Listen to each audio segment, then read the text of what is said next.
melanjutkan yang kemarin, kita kemarin terakhir sampai latihan 4, nomor 4 ya, Andrio ya. Oke, ada yang sudah coba mengerjakan nomor 5, 6, 7, 8-nya?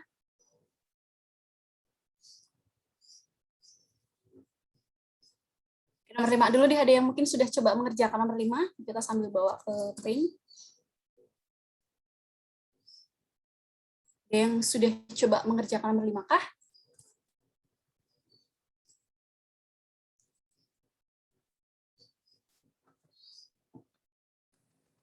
Belum? Oke, kita lihat ya. Nomor 5 kita kerjain bareng-bareng. Nanti silahkan di screenshot ya. Kalau sudah. Ini persamaan reaksinya N2O4 terdisosiasi atau terurai menjadi gas NO2. Kemudian setelah mencapai kesetimbangan, jumlah mol N2O4 sama dengan jumlah mol NO2. Maka berapa persen yang terdisosiasi? Berapa persen? Ini berarti kamu ditanya derajat disosiasinya ya, ditanya alfanya, tapi dalam bentuk persen, gitu kan? Ini kayaknya kita kemarin udah sempat ngerjain beginian, nak. Iya kan kalau nggak salah? Oke, kita lihat. Jumlah mol N2O4 sama dengan jumlah mol NO2 saat setimbang. Berarti gimana? Boleh Bu Vita umpamakan mereka X mol nggak saat setimbang? Bisa, Bu. Ini kayak kita udah ngerjain ya? Kemudian berarti kita bisa ngisi apa dulu nih? Kalau seperti ini kita bisa ngisi apa dulu? N2NO2. Iya, yang NO2 ini kita bisa isi, kan? Awalnya nggak ada, kemudian jadi X, berarti yang bereaksi berapa? Di sini. X mol, kan? Nah, ini kamu jadiin patokan. Koefisien 2, X mol. Maka di sini koefisien 1, nilainya adalah setengah X atau 0,5 X. Berarti di sini awal mulanya berapa? 1,5 X, gitu kan? Berarti derajat disosiasinya adalah mol N2O4 saat bereaksi, kan? Dibagi mol NO2O4, N2O4 mula-mula. Berarti berapa? 0,5 X mol dibagi 1,5 X mol. Hasilnya adalah 1,3. Sepertiga atau 33%. X-nya udah hilang dong. Kan udah dicoret. Gitu ya. Jadi berapa persen? Berarti 33%. Jadi alfa itu bentuknya bisa dalam persen juga. Gitu ya. Silahkan di screenshot. Ini kayaknya kemarin Vito kayak merasa udah ngerjain. Apa di kelas lain? Udah deh, Bu. Iya, kayaknya udah, Bu. Ya kan? Kayaknya udah kan? Udah di screenshot. Ayo dicatat ya, Nak. Soalnya nanti kemungkinan untuk pasnya komposisi kesetimbangannya lumayan banyak kan karena kalian nggak ada ulangannya kan. Jadi komposisi soalnya kayaknya lebih banyak di kesetimbangan. Sudah di screenshot?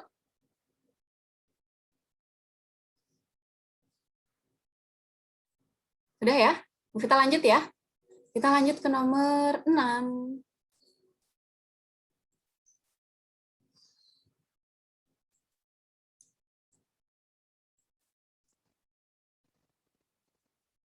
Dulu soalnya gas suhu dan volume tetap 1 mol PCl5 terurai menjadi PCl3 dan Cl2. Kok nggak ada persamaan reaksinya, Bu? Ya udah kita bikin. PCl5 terurai menjadi PCl3 dan Cl2. Kemudian apa yang diketahui? Jika tetapan kesetimbangan Kp adalah 4/15, oke, Kp-nya diketahui ya. Kp-nya adalah 4/15. Dan setelah tercapai kesetimbangan, pressure totalnya adalah 1,4 atm, P totalnya adalah 1,4 atm, maka berapa besar derajat disosiasi? Kamu ditanya alfanya berapa. Nah, ini karena ada Kp, ada P total, berarti cara menghitung Kp di sini, Kp-nya adalah pakai apa? Yang Kp sama dengan Kc RT pangkat delta N atau pressure product reaktan?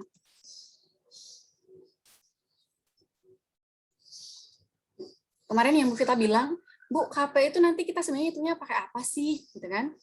Pakai yang pressure product per pressure reaktan dipangkatkan masing-masing koefisiennya, apa pakai yang hubungan itu, KP sama dengan KC kali RT pangkat delta N, gitu kan? Pakai yang mana nih? Pakai yang KC ya, Bu. Nah, kemarin Bu Vita bilang, gini clue-nya, kalau misalnya di soal ada pressure total, atau misalnya ada pressure ZX, misalnya pressure salah satu, pressure PCl5 atau PCl3-nya misalnya, kamu sepertinya, dan sepertinya, itu kemungkinan soalnya memakai yang pressure product per pressure reaktan. Gitu. Kalau di soal nggak diketahui clue apa-apa tentang pressure total ataupun pressure salah satu komponennya, maka cuma diketahui mol-molnya doang. Nih, kamu makanya pakai yang hubungan KP-KC ini. Nyari KC-nya dulu, baru ketemu KP-nya. Gitu kan kemarin kita bilang? Nah, berarti di sini karena ada pressure totalnya, pakai yang pressure product per pressure reaktan. Produknya di sini siapa saja?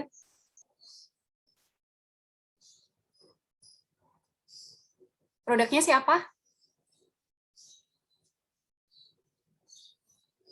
Halo, Nak. PCl3, berarti kan gini kan, pressure PCl3 dikalikan pressure-nya siapa? CL2. CL2 per pressure reaktan. Jadi pressure-nya CL5. PCl5 dipangkatkan 1. Gitu kan? Oke. Apakah pressure masing-masing sudah diketahui? Belum. Belum. Kalau belum diketahui, berarti kita harus mencari pressure-nya masing-masing gitu kan untuk dimasukkan di sini. Berarti kan nanti gini, KP-nya kan 4/15 udah ada angkanya nih. Pressure-nya masing-masing belum diketahui. Makanya harus kita cari gitu kan. Caranya gimana nih? Nah, ini yang diketahui apa dulu nih? Oh ini molnya diketahui nih, PCl5. PCl5 diketahui kalau ini 1 mol. Kemudian ada yang diketahui lain tentang molnya? Nggak ada ya, cuma begini doang yang diketahui ya. Nanti kamu ditanya alfanya gitu kan. Nah, kalau tidak ada yang diketahui lagi, boleh Bu Vita umpamakan yang terurai X mol di sini. Bisa, Bu. Nah, ini kamu jadiin patokan. Koefisien 1 itu X. Berarti di sini koefisien 1 X juga. X. Di sini koefisien 1 X juga. X. Berarti di sini 1 min X. X mol. Di sini X. X mol. Di sini X mol. X mol. Kan ini kan. Nah, kita cari ini pressure-nya masing-masing. Oke, pressure-nya PCl5 berapa? Untuk nanti kita masukkan ke sini. Pressure-nya PCl3 berapa? Pressure-nya Cl2 berapa? Oke, cara nyari pressure gimana? Cara nyari pressure tekanan parsial masing-masing. Mol Z itu dibagi mol total dikalikan pressure total gitu kan. Sekarang pressure-nya PC5, mol Z itu berapa? 1 min X. Mol totalnya berapa nih? Kamu hitung nih. Mol totalnya berapakah? X plus 1 plus X. 1 plus X ya. 1 min X ditambah X ditambah X. Berarti 1 plus X mol. Ini kan? Oke, berarti dibagi mol total. Berarti dibagi 1 plus X dikalikan pressure totalnya. Pressure totalnya berapa? 1,4. Ini ya.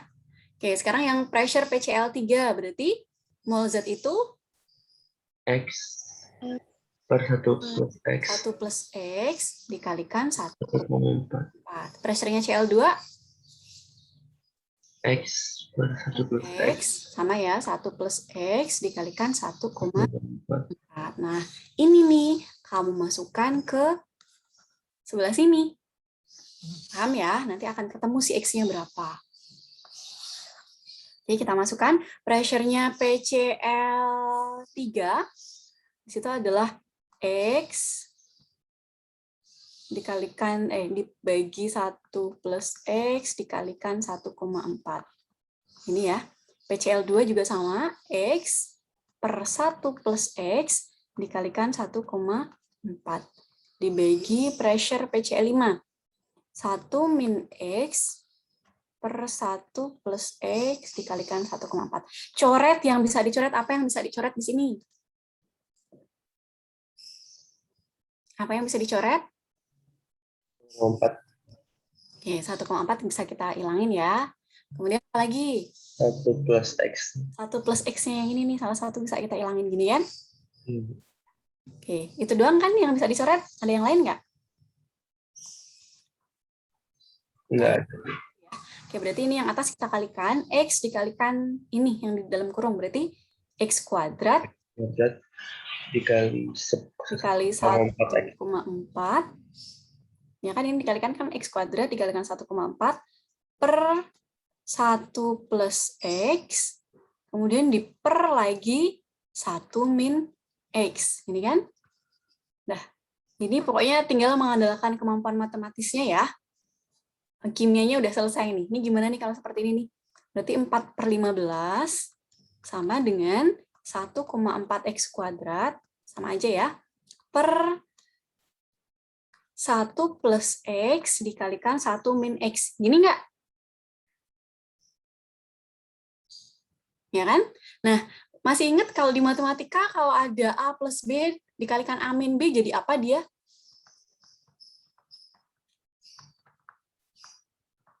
Masih ingat nggak? Ini kan sama aja A plus B dikalikan A min B jadinya apa kalau di matematika?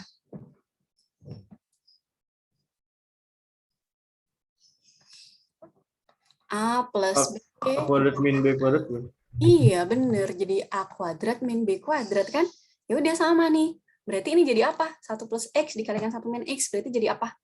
1 min X kuadrat. 1 min X kuadrat. Ingat-ingat ya. Kalau ada seperti ini terus diapain, nak? Kali silang, Bu. Kali silang. Ini ya, kali silang. Berarti 4 dikalikan 1 min X kuadrat sama dengan 15 dikalikan 1,4 X kuadrat. Ini kita kalikan, berarti 4 min 4X kuadrat, ini kan, sama dengan 15 dikali 1,4. Dapat 15 kali 4 itu 60 atau 0,6. 60, berarti 21 ya? 21 X kuadrat. Begini? X kuadratnya kita jadiin 1 ya. Berarti 4 sama dengan 21 X kuadrat tambah 4X kuadrat. Berarti 4 sama dengan 25 X kuadrat. Berarti X kuadrat sama dengan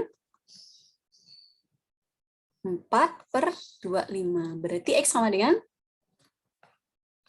2/5. Ini sudah selesai belum? Sudah selesai belum? Sudah menjawab soal belum? Apakah ini sudah menjawab soal? Belum. Apanya? Kamu ditanya apa sih? Alfa.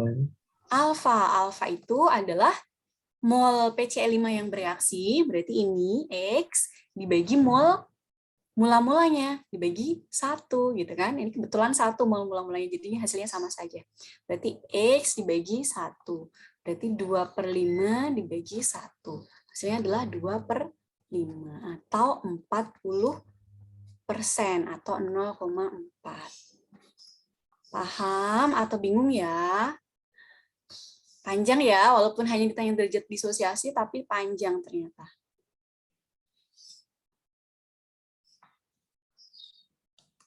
Sampai sini ada pertanyaan, silahkan di screenshot, dipahami dulu sambil dilihat-lihat dulu. Ini yang mau kita bilang, di kesetimbangan itu sebenarnya variasi soalnya begini. Lebih mengandalkan, pokoknya kimianya benar-benar cuma sampai sini doang nih. Habis itu mengandalkan kemampuan matematisnya. Silahkan di screenshot, kemudian kalau ada pertanyaan silahkan ditanyakan.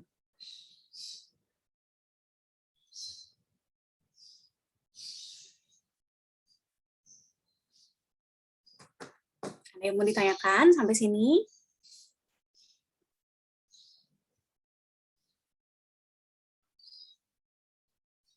Ada yang mau ditanyakan kah sampai sini?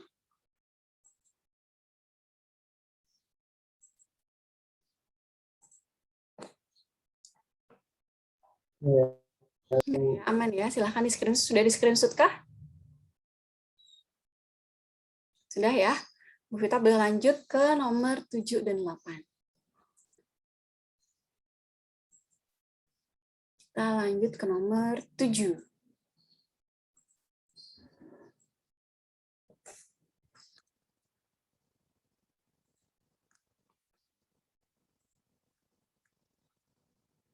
Oke, silahkan lihat dulu soalnya nomor 7.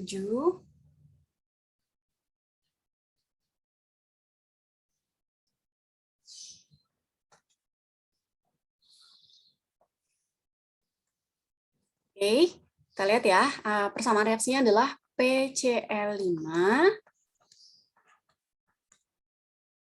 menjadi PCl3 plus Cl2.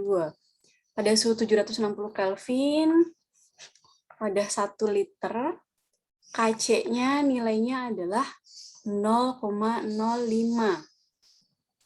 Jika mol awal PCl5 adalah 0,1 mol, berarti di sini 0,1 mol, maka dalam keadaan setimbang berapa persen PCl5 yang terurai? Oke, kamu ditanya alfanya lagi, gitu kan? Berapa persen PCl5 yang terurai? Berarti ditanya alfanya dalam persen. Gitu ya. Nah, gimana caranya? Ya udah seperti biasanya. Ini kita bikin MRS. Untuk molnya ada hal lain yang diketahui nggak?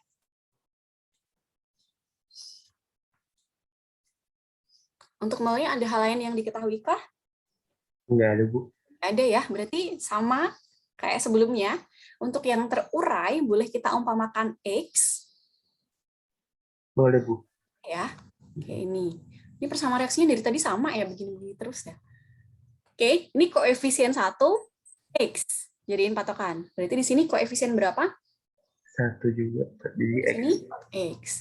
Di sini koefisien 1. 1 jadi X. X. Gitu kan? Berarti di sini 0,1 dikurangi X. Di sini X. X. Di sini X. X. Nah, kemudian diketahui Kc. Oke, kita bikin Kc. Kalau dari persamaan reaksi itu, Kc-nya gimana? Konsentrasi produk reaktan. Produknya siapa?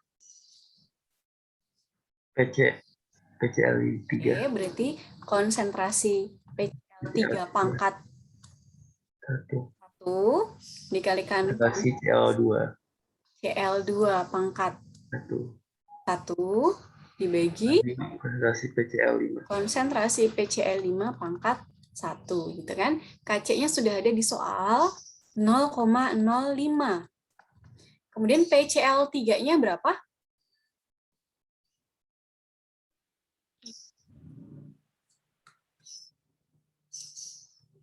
PCl3-nya adalah X mol. X mol.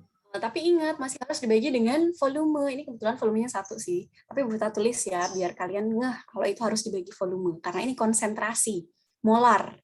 Jadi X dibagi 1, ini kan. Kemudian Cl2-nya juga X mol dibagi 1. PCl5-nya berapa?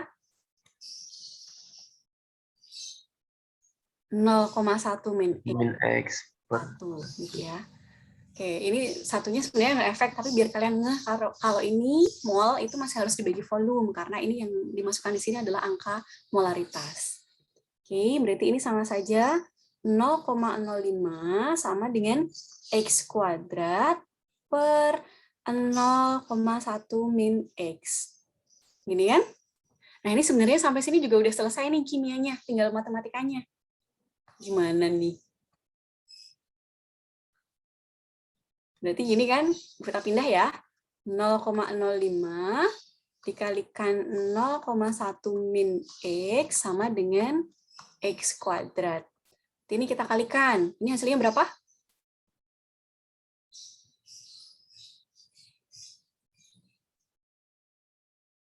Hasilnya berapakah?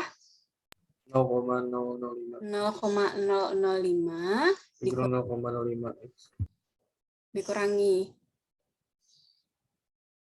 0,05 X sama dengan X kuadrat.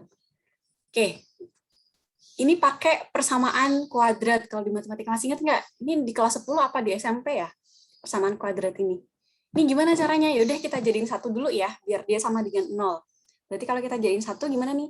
X kuadrat tambah 0,05 X dikurang 0,005 sama dengan 0. Gini kan?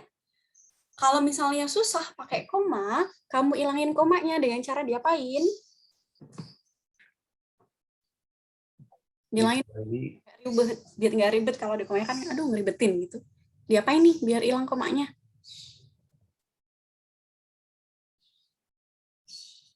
Diapain kah? Ada yang punya ide? Difaktorin. Iya, difaktorin. Boleh langsung, kalau misalnya nggak pusing, boleh langsung difaktorin. Tapi kalau misalnya biar komanya hilang, diapain dulu nih? Kadang ada yang Dikali sama 1000. Nah, dikalikan 1000. Karena ketika di ruas kiri dikalikan 1000, di ruas kanan juga dikalikan 1000, ini hasilnya juga tetap 0, kan? Berarti kita kalikan 1000 semua. Berarti ini hasilnya adalah 1000 X kuadrat ditambah, ini kali 1000 berapa? 0,05 X dikali 1000? 50. 50X dikurangi 5 sama dengan 0, kan gitu kan. Kalau mau lebih sederhana lagi, bisa disederhanakan dengan cara dibagi Bagi 5. bagi 5. Ini hasilnya adalah 200X kuadrat, kemudian ditambah 10X, kemudian kurangi 1 sama dengan 0. Nah, ini silahkan difaktorkan. Secara matematika gimana? Kayaknya ada rumus sifatnya kan kalau nggak salah. Gimana sih? 4A plus minus akar. Kita lupa. Pokoknya kayak gitu, tapi kita lupa. Ya kan ada rumus begitunya kan? Cara memfaktorkan persamaan kuadrat.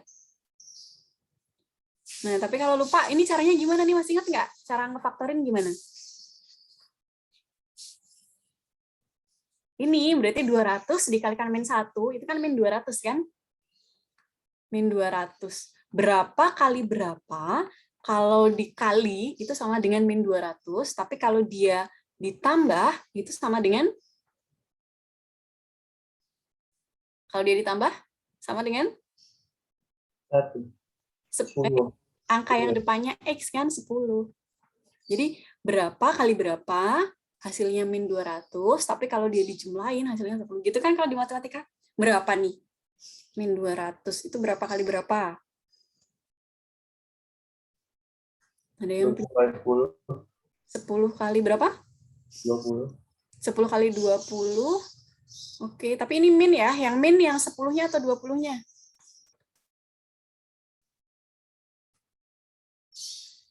Nih kamu lihat kalau dijumlahin hasilnya 10. Berarti yang min? Yang min yang 10. Min 10-nya gini kan. Ini ketika dikali min 200. Ketika ini ditambah hasilnya adalah 10. Gitu kan kalau matematika? Nah, ternyata persamaan kuadrat kepake di kimia. Oke, berarti ini 200X kuadrat min 10 dan 20. Berarti min 10X dan 20X kurangi 1 sama dengan 0. Gini kan? Ini kita kurungin. Kita kurungin. Berarti ini bisa yang dikeluarin apa nih? 10X ya? 10X. Berapa di sini? 20X. 20X min 1. Ini nggak ada yang bisa dikeluarin lagi, gitu kan? Ini kan berarti plus 1, 20 min 20X min 1 sama dengan 0. Berarti hasilnya adalah 10X plus 1 dan 20X min 1. Ini kan ada dua kemungkinan gini kan? Yang ini berarti hasilnya adalah min 1/10. Yang ini 1/20. 1/20. Tapi ingat, yang namanya jumlah mol itu kan nggak ada yang minus kan? Berarti jawabannya adalah yang X-nya 1/20 ini. Paham? Atau bingung? Ini matematisnya ya, beneran ya. Ini kita nggak bohong. Kimianya cuma sampai sini doang pokoknya. Ini selanjutnya mengandalkan kemampuan matematis kalian. Gitu ya, berarti ini udah selesai kah? Apakah ini sudah selesai? Belum, Bu. Belum, kamu ditanya apa sih? Alfa. alfa. Berarti alfa di sini adalah mol PCl5 yang bereaksi dibagi yang mol. 0,1. Berarti 1/20 dibagi 0,1. 0,05 dibagi 0,1. Berapa nih?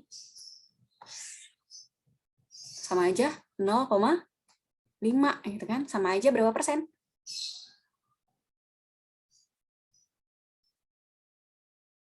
Sama aja berapa persen?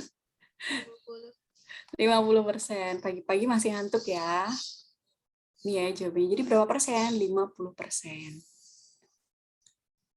Silahkan di screenshot. Kalau ada yang mau ditanyakan, silahkan ditanyakan. Panjang ya, ditanya alfa doang.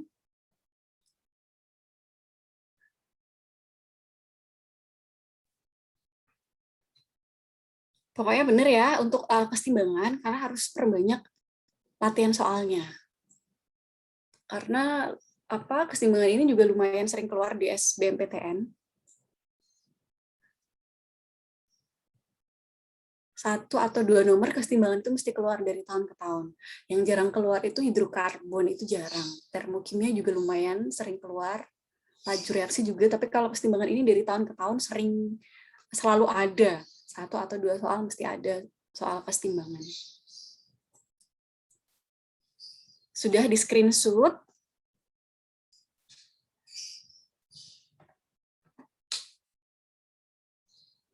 Kalau tadi misalnya ini kalian nggak dikaliin 1000, mau langsung juga boleh ya. Jadi nggak harus dikalikan 1000 yang di bagian sini tadi. Kalau misalnya mau langsung, atau mau pakai cara yang Anda kayaknya rumusnya masih ingat nggak? Apa sih? Bu Vita lupa. X1, X2 sama dengan min B, gini kalau nggak salah plus minus akar. Bu Vita lupa. Min B bukan ya di sini ya? Apa Andrea masih ingat nggak?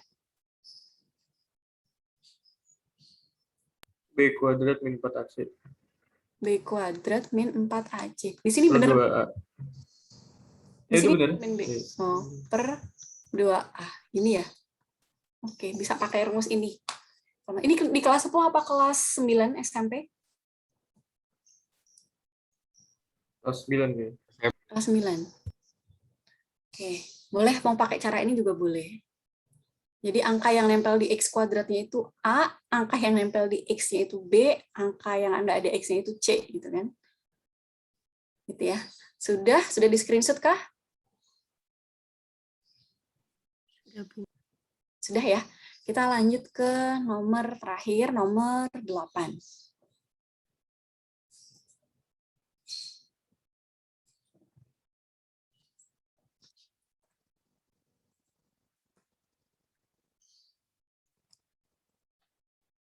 Oke, di persamaan reaksi N2O4 terurai menjadi NO2. Di soal diketahui KP-nya sama dengan 4.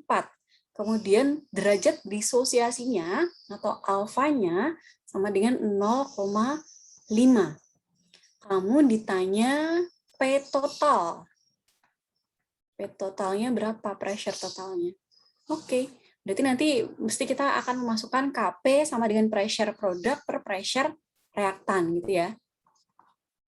Karena ada P total atau ditanya P total, berarti KP di sini kita pakai rumus yang pressure produk per pressure reaktan. Berarti di sini produknya siapa? NO2. NO2, kemudian karena koefisiennya 2 per pressure-nya NO4 gitu ya. KP-nya 4. Nah, pressure-nya masing-masing kita nggak tahu nih. Nah, kita hitung dari sesuatu yang diketahui. Di sini diketahui molnya zat nggak? Ya apa? Cuma diketahui apa terkait mol ini?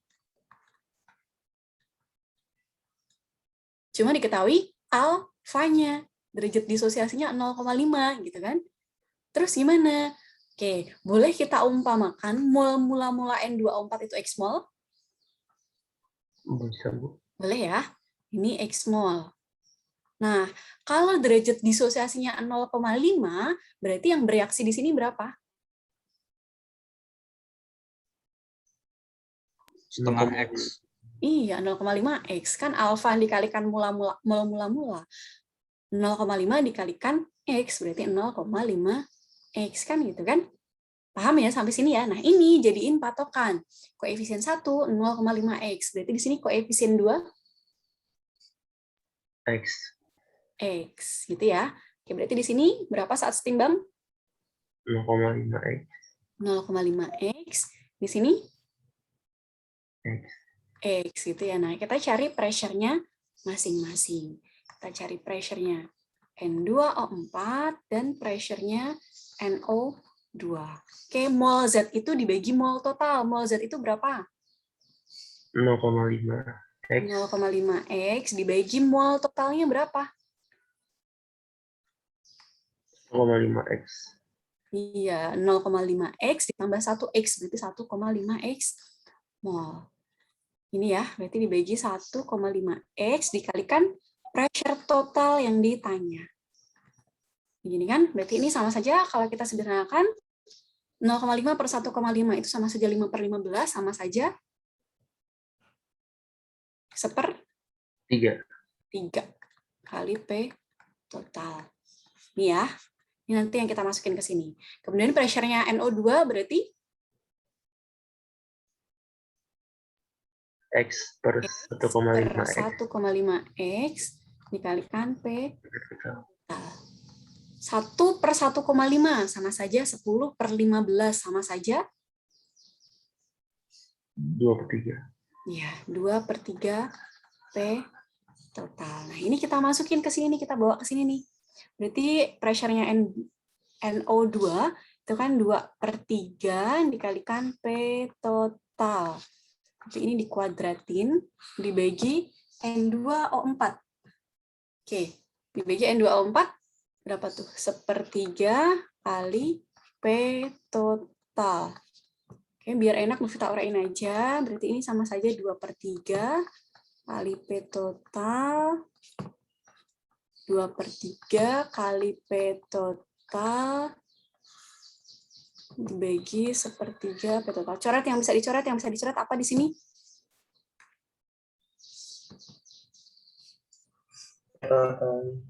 P totalnya bisa dicoret. Terus sama 3 ini bisa dicoret. Ini kan? Berarti hasilnya adalah 4 sama dengan 2 dikalikan 2/3. Berarti 4/3 P total. Yang bawah habis ya ini ya. Ini kan? Berarti ini juga bisa dicoret lagi. Berarti P totalnya sama dengan 3. Ya enggak?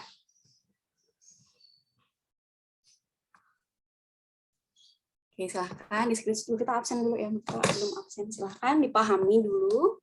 Kalau ada yang ditanyakan, silahkan ditanyakan. Ini udah selesai ya, yang soal hitung-hitungannya ya. Kita absen sebentar.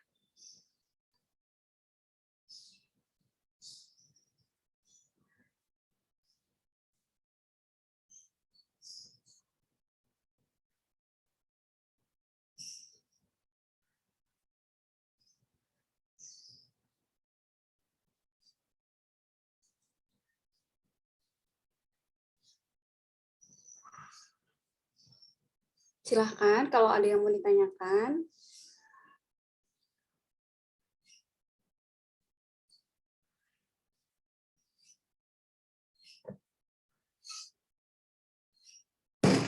Ada yang mau ditanyakan kah sampai sini?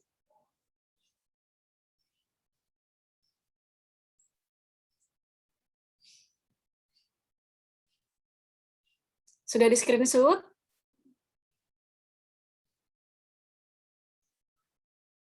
Sudah di screenshot, Nak? Sudah, Bu. Sudah ya? Ya, kita lihat dulu muka-mukanya. Nggak pada ngantuk kan, ini masih pagi, biasanya kita jam 8 baru mulai, jam setengah 9. Nah, ini untuk hitung-hitungannya yang sudah selesai, kalian perbanyak lagi latihan soalnya. Insya Allah nanti hari Kamis itu, kan kita tinggal dikit tuh materinya. Kita akan perbanyak latihan soal yang kesetimbangan ya, kita cariin soal nanti. Nah, kalau sudah tidak ada yang mau ditanyakan untuk yang hitung-hitungan, kita akan lanjut ke materi yang konseptual teori konseptual. Oke, kita scroll ke bawah. Ini kita skip dulu ya yang subbab E. Ini nanti kita pelajari hari Kamis saja. Kita ke ini nih, faktor-faktor yang mempengaruhi pergeseran kesetimbangan. Oke, kita ke subbab G ya. Faktor-faktor yang mempengaruhi pergeseran kesetimbangan. Kelihatan ya PDF kita, nak? Terlihat, Bu. Oke, jadi dalam keadaan setimbang, laju reaksi ke kanan itu kan sama dengan laju reaksi ke kiri. Ketika ada reaksi dari luar, ketika ada aksi dari luar, ketika ada rangsangan dari luar, atau kalau di fisika ketika ada kerja dari luar, maka kesetimbangan itu akan mengadakan reaksi dengan cara merubah laju reaksinya.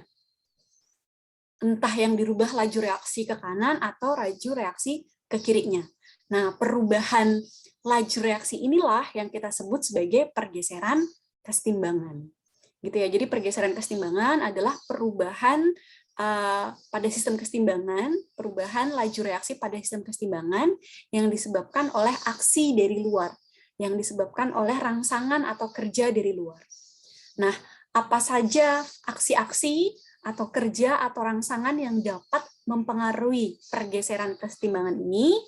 Yang pertama adalah konsentrasi. Oke, jadi faktor yang pertama adalah konsentrasi. Ketentuannya seperti ini nih. Konsentrasi per reaksi diperbesar, kesetimbangan bergeser ke kanan. Konsentrasi per reaksi diperkecil, bergeser ke kiri. Konsentrasi produk diperbesar, bergeser ke kiri. Konsentrasi produk diperkecil, bergeser ke kanan. Nah, ini Bu Vita kalau ngafalin seperti ini, bingung, lupa, gampang hilangnya, gampang lupanya. Nah, caranya Bu Vita kasih tips, caranya adalah kalian bayangin jungkat-jungkit. Ini kita bayangin bareng-bareng ya. Jadi kalau konsentrasi, kalau di soal ditanya konsentrasinya reaksi diperbesar, kamu bayangin jungkat-jungkit. Jadi gini, semuanya bayangkan. Jungkat-jungkit ya. Ini reaktan, ini produk. Ini reaksi atau reaktan, ini produk. Ini di sebelah kiri panah, ini di sebelah kanan panah. Gini, bayangin.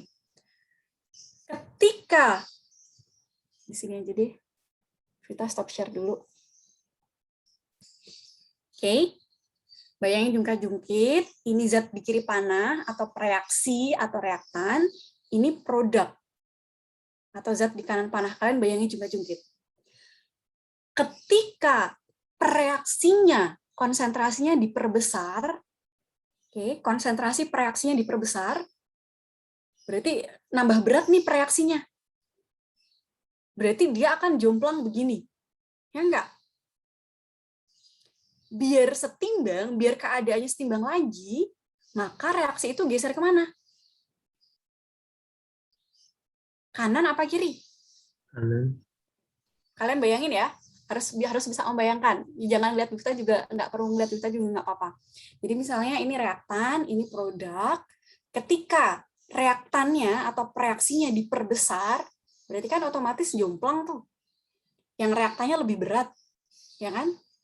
Berarti dia posisinya di bawah si reaktan. Nah, biar setimbang, biar dia mencapai keadaan setimbang, maka geser kemana?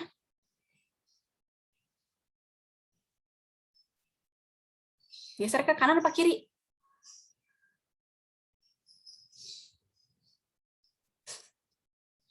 Bingung ya bayanginnya ya? Oke, kita ulangi ya. Ini reaksi atau reaktan, ini produk. Ketika reaksinya diperbesar, otomatis kan dia bertambah berat. Berarti kan jomplang tuh si reaksinya. Si reaksinya posisinya di bawah. Biar dia setimbang, berarti bayangin jungkit-jungkit, geser kemana nih? Kanan apa kiri? Ke yang produk.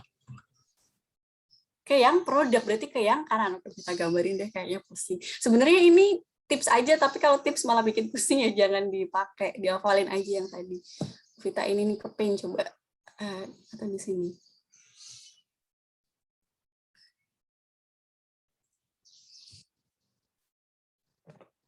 Oke, jadi gini.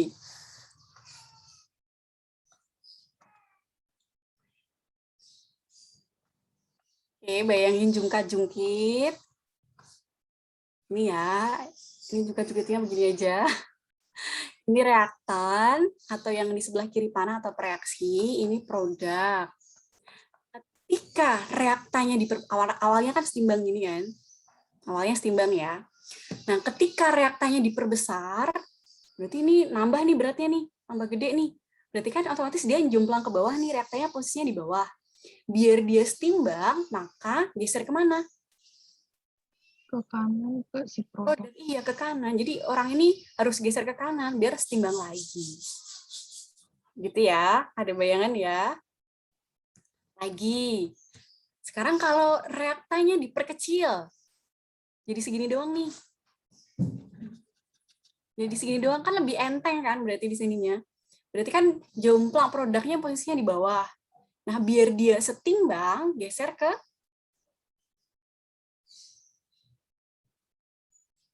ini kecil, kecil. Berarti biar dia setimbang, geser ke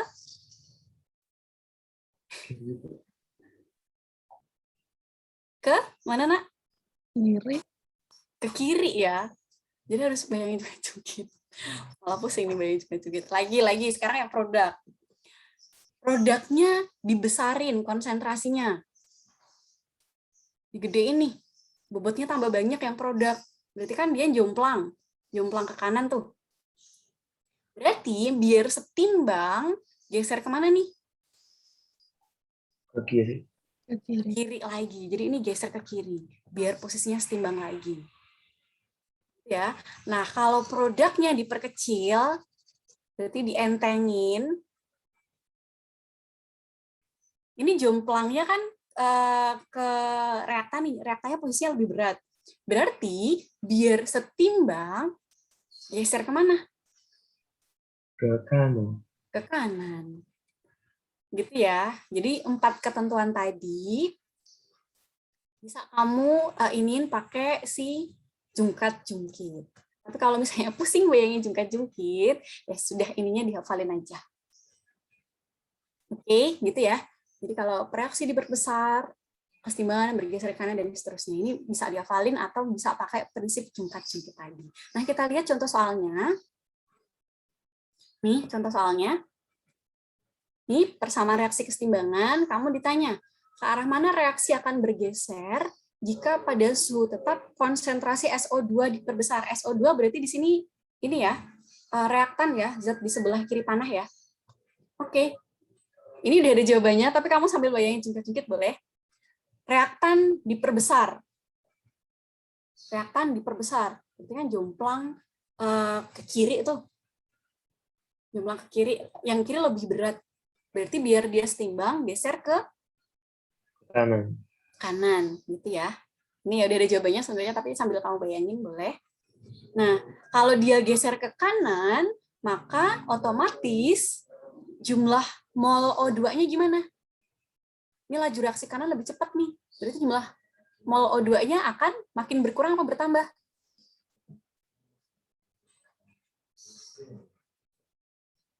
Karena dia geser ke kanan, maka O2-nya akan Berkurang. akan berkurang. SO2-nya juga akan berkurang, gitu ya. Kemudian jumlah mol SO3-nya Nambah. karena geser ke kanan akan bertambah. Gitu ya. Jadi untuk konsentrasi, kamu bisa bayangin jungkat-jungkit. Ketentuannya ini nih. Bisa dibayangkan dengan jungkat-jungkit. Itu ya. Itu yang pertama adalah konsentrasi. Kemudian yang kedua adalah terkait dengan tekanan dan volume. Oke, ini dulu kita sampaikan dulu. Jadi tekanan dan volume itu berkebalikan. Kalau tekanan diperbesar, itu sama saja volume diperkecil. Jadi kalau ada kata-kata tekanan diperbesar, itu sama saja volume diperkecil ya. Nah, kalau tekanan diperbesar, atau dengan kata lain volume diperkecil, maka kesetimbangan akan bergeser ke koefisien kecil. Gitu ya. Jadi ngikutin, kalau kita ngafalnya ngikutin volume.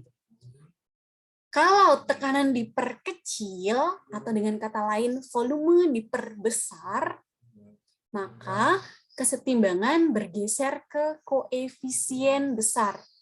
Jadi ini jumlah koefisiennya yang dihitung. Biar lebih nggak, kita lihat contoh soalnya ya. Oke, yang dipertimbangkan di sini adalah fase apa G dan aqueous. Selain itu solid dan liquid nggak diperhitungkan ya. Oke, untuk yang soal pertama, ini kebetulan kesetimbangan homogen, fasenya sama semua. Kamu ditanya ke arah mana kesetimbangan bergeser jika pada suhu tetap tekanan diperbesar. Kayak tekanan diperbesar itu akan geser kemana? Ke koefisien kecil apa besar tadi? Kecil. Kecil ya, ke koefisien kecil. Oke, kita lihat yang A dulu. Yang A, koefisien di sebelah kiri panah ada berapa jumlahnya? Ada 4. Ada 4 ya, 1 dan 3, berarti kan 4. Yang di sebelah kiri berapa? 2. 2.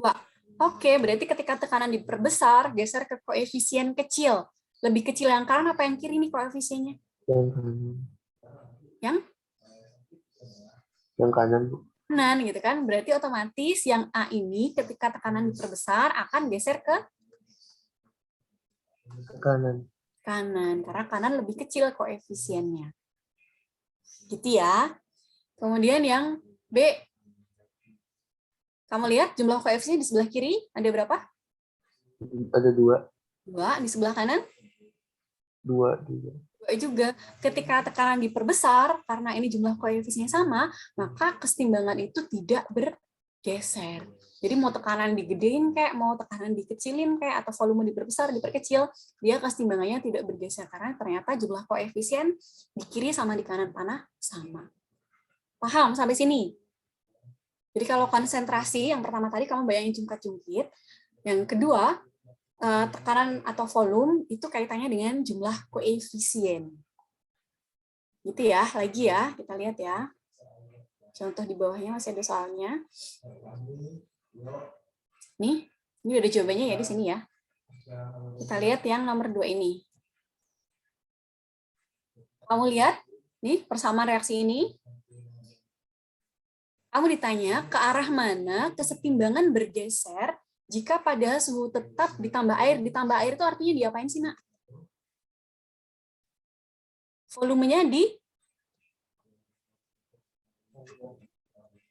volumenya berarti diperbesar gitu kan. Nah, kalau volume diperbesar, geser kemana? Koefisien kecil apa koefisien besar? Volume diperbesar. Besar. Geser ke koefisien besar gitu kan, geser ke koefisien besar. Kita lihat yang di sebelah kiri panah jumlah koefisien berapa. Nah, ini yang kita bilang tadi, ini yang liquid kamu abaikan, nggak dihitung. Solid juga kamu abaikan. Jadi hanya aqueous dan gas ya. Oke, di sebelah kiri jumlah koefisiennya berapa berarti? 1. 1. Di sebelah kanan jumlah koefisiennya 2. Oke, berarti volume diperbesar, geser ke koefisien besar, berarti geser ke kanan, karena jumlah koefisiennya lebih besar. Begitu ya, paham ya? Oke, itu yang kedua. Kemudian yang ketiga adalah suhu. Jika suhu dinaikkan, maka kesetimbangan bergeser ke arah endotem. Endotem itu yang delta H-nya plus.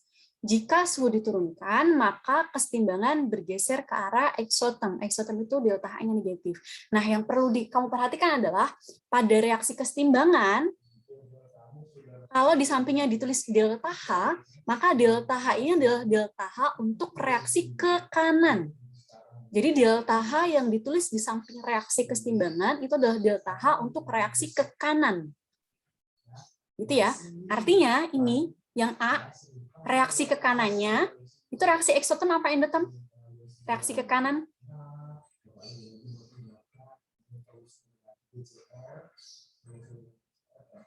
Reaksi kanannya exotem apa endotem? Exotem. Exotem ya, karena main. delta H ini adalah delta H untuk reaksi kanan. Diingat-ingat nih, kamu catat. Delta H yang tertulis di reaksi kesetimbangan itu adalah delta H untuk reaksi ke kanan. Artinya ke kanannya adalah reaksi eksotem. Sedangkan ke kirinya delta H-nya nilainya adalah plus 92,2. Berarti ke kiri itu adalah reaksi endotem. Gitu ya, paham ya? Itu dulu yang jadi note dulu. Kemudian yang B nih. Bentar, nak, kita ngecas dulu.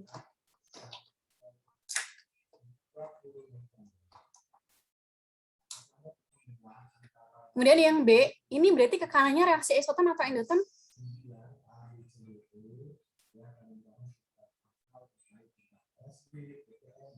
Endoterm. Endotem ya, karena ini plus delta H ini adalah untuk reaksi kanan. Nah, berarti reaksi kirinya adalah reaksi eksotem. Itu ya yang jadi note-nya dulu. Nah, di soal yang ditanya adalah ke arah mana reaksi akan bergeser jika suhu dinaikkan. Oke, suhu dinaikkan tadi geser kemana, nak, katanya? Geser ke reaksi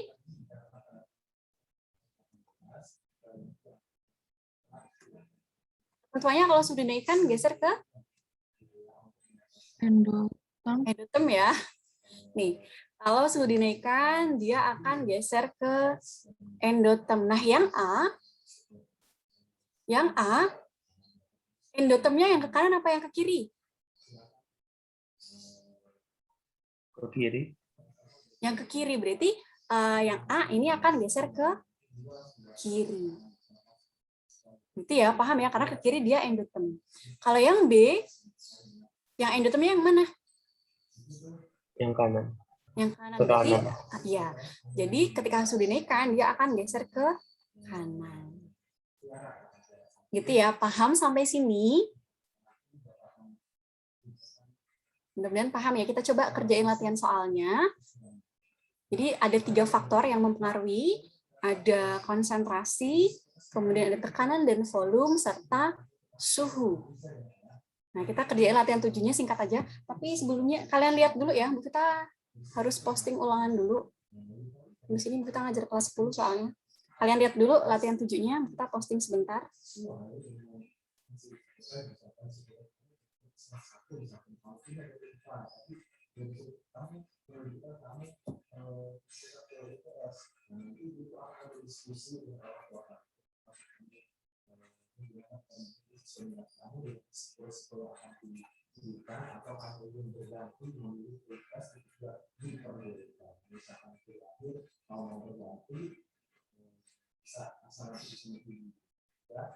Bentar ya.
Silahkan kalian pindah dulu ya soalnya ya. Kita WA dulu bentar.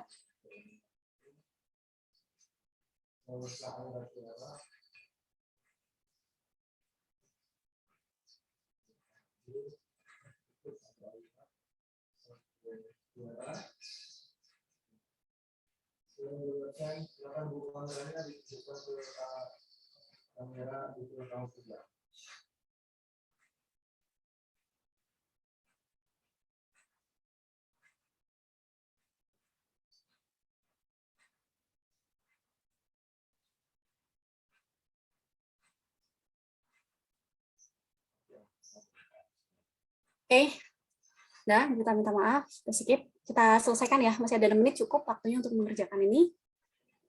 Kita lihat yang nomor 1, latihan 7, ke arah mana kesetimbangan bergeser apabila konsentrasi SCN diperbesar.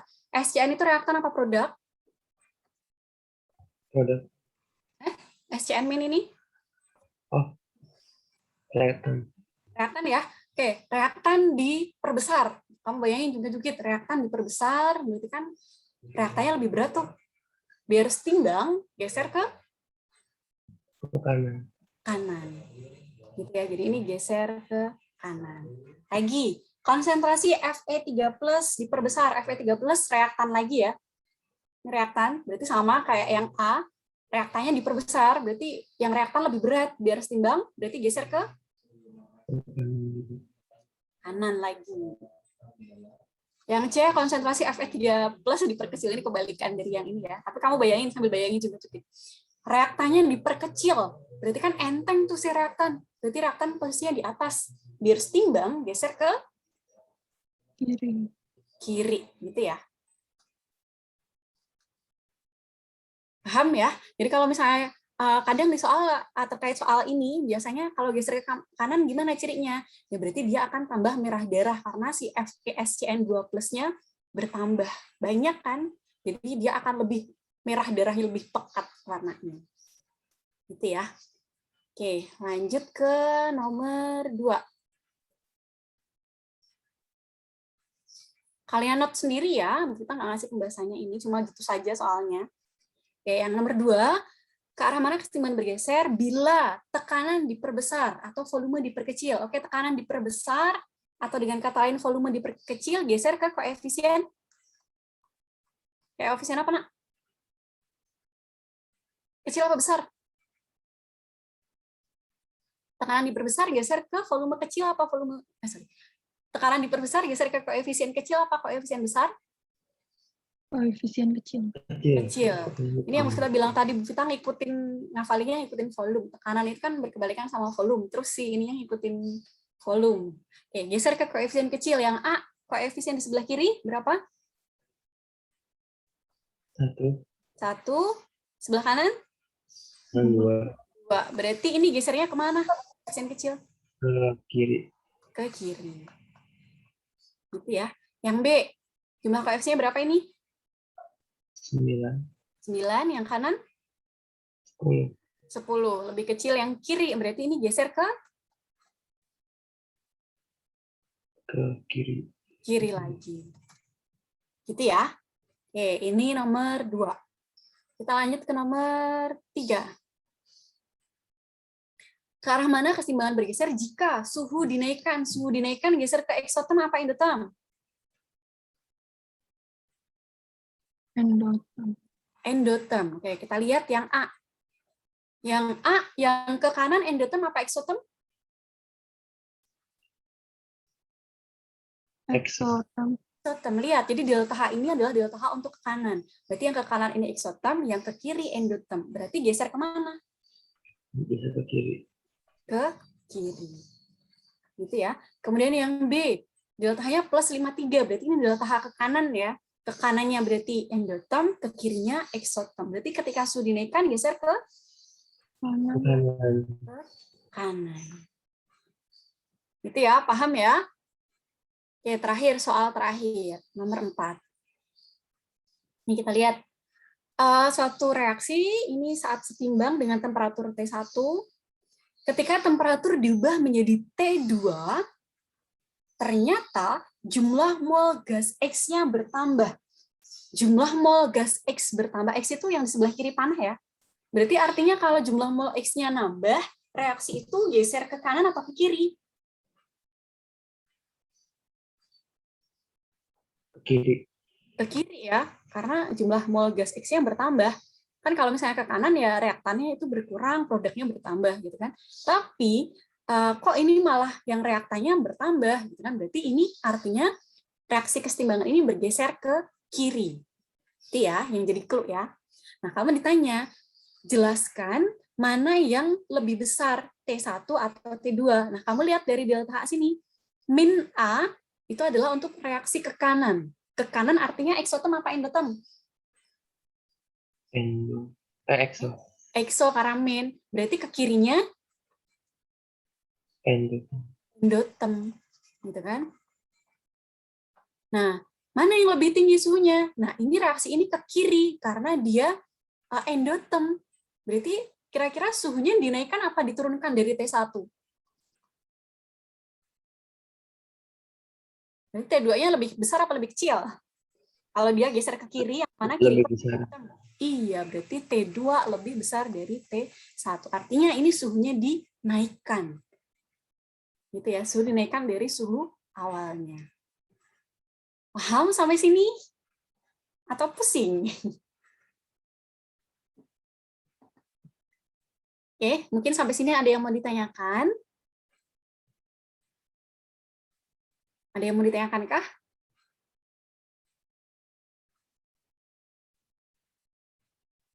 Halo, Nak.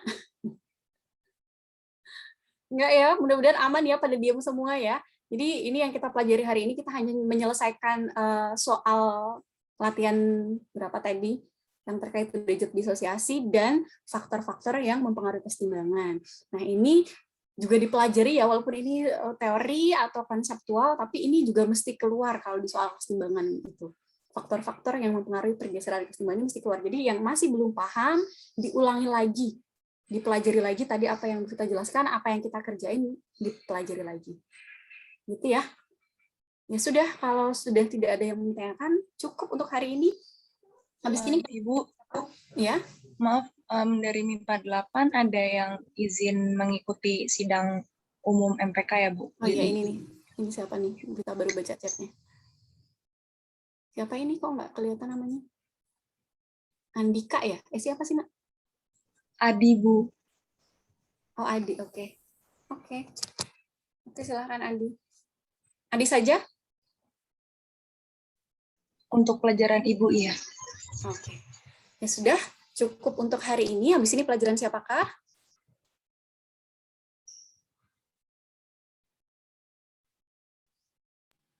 Agama, Bu. Agama. Ya. Oke, kita langsung ini saja ya. Kalian langsung nyambung agama kan berarti kita akhiri untuk hari ini. Mudah-mudahan apa yang kita pelajari bermanfaat. Kita cukupkan. Akhirul kalam. Wassalamualaikum warahmatullahi wabarakatuh. Waalaikumsalam Waalaikumsalam warahmatullahi wabarakatuh. warahmatullahi wabarakatuh. Masih Terima kasih, Bu. Bu. Sama-sama, kita langsung live ya. Ibu.